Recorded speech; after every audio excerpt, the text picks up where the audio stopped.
نحمده ونصلي على رسوله الكريم اما بعد فاعوذ بالله من الشيطان الرجيم بسم الله الرحمن الرحيم رب اشرح لي صدري ويسر لي امري واحلل عقدة من لساني يفقهوا قولي واجعل لي وزيرا من اهلي اللهم فقهنا في الدين اللهم اني اسالك علما نافعا رزقا طيبا وعملا متقبلا آمین ثم آمین۔ السلام علیکم ورحمۃ اللہ وبرکاتہ۔ تفسیر اور ترجمہ سورۃ الملک آیت نمبر 24۔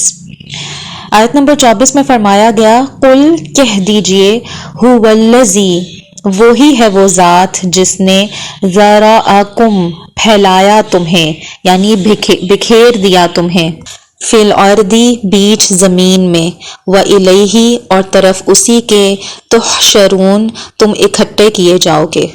قل هو الذی کہہ دیجئے وہی وہ ذات ہے ذرأکم پھیلایا جس نے تمہیں فی الارضی زمین میں وإلیہ تحشرون اور اسی کی طرف تم اکٹھے کیے جاؤ گے۔ گویا کہ اس آیت میں کیا فرمایا گیا کہ کہہ دیجئے کہ وہی وہ ذات ہے۔ کون ہے وہ ذات؟ اللہ سبحانہ تعالیٰ ہی وہ ذات ہے جس نے کیا کیا؟ جس نے پھیلا دیا تم کو۔ ذرأکم کا مطلب ہوتا ہے کہ جس نے بکھیر دیا تم کو۔ کہاں پر بکھیر دیا؟ کہاں پر پھیلا دیا؟ فی الارض زمین میں۔ اس سے پچھلی آیت میں اللہ سبحانہ تعالیٰ نے کیا بتایا کہ اللہ سبحانہ تعالیٰ ہی وہ ذات ہے جس نے پیدا کیا تم کو، یعنی بنانے کا ذکر آیا۔ پھر اس کے بعد 3 نعمتوں کا ذکر آیا کہ اللہ سبحانہ تعالیٰ نے تمہیں سماعت سے، بصارت سے اور دل سے نوازا، لیکن کیا فرمایا گیا کہ تم کم شکر ادا کرتے ہو۔ اور پھر اس آیت میں اللہ سبحانہ تعالیٰ نے فرمایا کہ اللہ ہی وہ ذات ہے جس نے بکھیر دیا تم کو ان ساری نعمتوں کے دینے کے بعد، تمہیں پیدا کرنے کے بعد تمہیں اس زمین میں پھیلا دیا۔ اور پھر اس کے پھیلانے کے بعد کیا ہوگا؟ وَإِلَيْهِ تُحْشَرُونَ تم اسی کی طرف اکٹھے کیے جاؤ گے۔ یعنی یہ بات بھولنے کی نہیں ہے کہ اگر ہم زمین میں آ گئے ہیں تو ہم نے واپس نہیں جانا ہے۔ اس آیت کے اس حصے سے پتہ لگ رہا ہے کہ زمین میں پھیلا دینے کے بعد پھر کیا ہوگا؟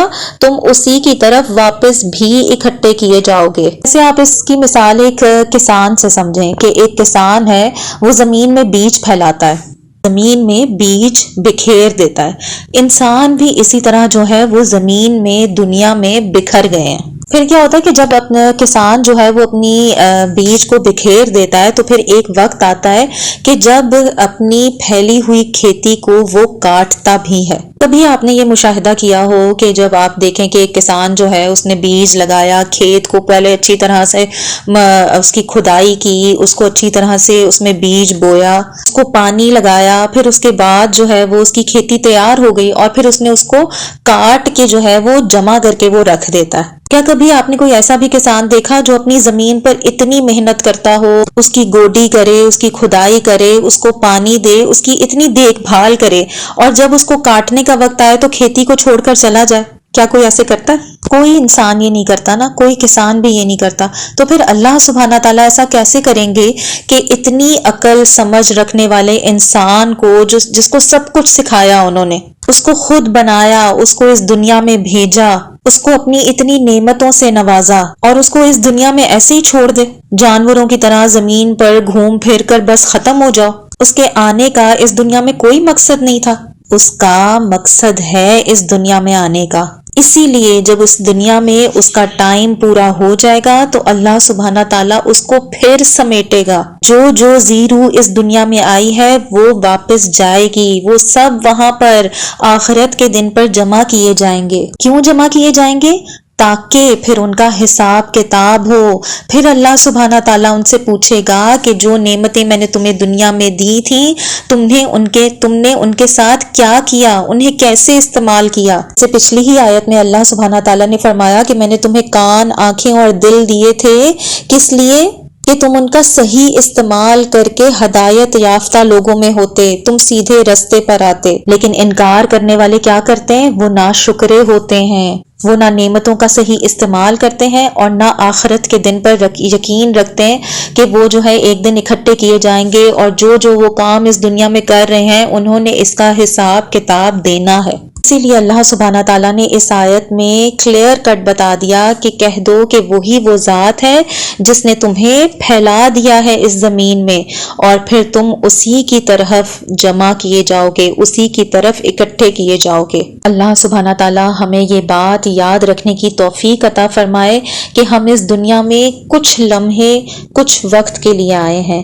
اس تھوڑے سے وقت میں اپنی تمام نعمتوں کا، جس سے اللہ سبحانہ تعالیٰ نے ہمیں نوازا ہے، ان کا بہترین استعمال کرنا ہے، سیدھے رستے پر چلنے کے لیے اور ہدایت یافتہ لوگوں میں آنے کے لیے۔ اس بات کو ہمیشہ یاد رکھنا ہے کہ اس دنیا میں، اس مہلت عمل میں بہترین عمل کرنے ہیں، کیونکہ ہم نے اپنے ہر ایک عمل کا آخرت کے دن جواب دہ ہونا ہے۔ ربنا لا تزغ قلوبنا بعد اذ هديتنا وهب لنا من لدنك رحمة انك انت الوهاب آمین ثم آمین۔ السلام علیکم ورحمۃ اللہ وبرکاتہ۔